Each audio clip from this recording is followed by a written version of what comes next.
Michael Recycle and Bootleg Peg.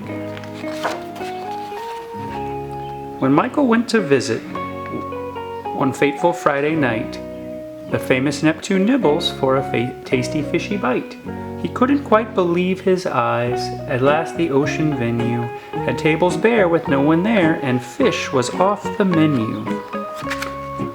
The head chef shook his head and said, "There isn't any left.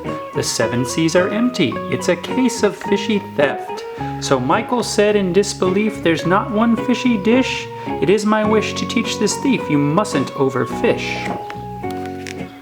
Meanwhile, close to Africa, the fearsome Bootleg Peg gave orders to her gruesome crew and Captain Toothless Greg.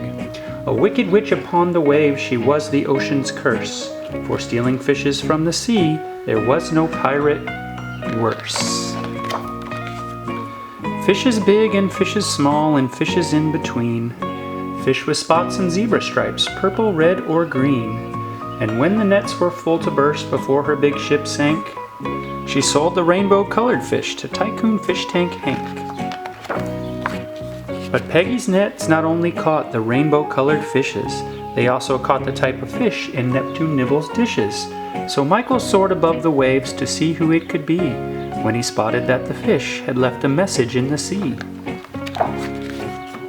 He watched while Peggy's gruesome crew threw so thoughtlessly all the fish they couldn't use right back out to sea. Michael called the dolphins when they gathered round, he told of Peggy's plundering. Now justice must be found. "I'll need your help, my fine fin friends, in finding Old Big Blue, the wisest whale in all the world. He'll know just what to do." Now Old Big Blue was peaceful, but when he heard the crime, he flipped his tail and shouted, "Let's go, there's not much time." "That Bootleg Peg, she must be stopped. It's time for us to act. So dolphins at the ready, and Michael on my back." So Michael rolled the 7 seas atop of Old Big Blue, and when he came to Peggy's ship, Big Blue knew what to do.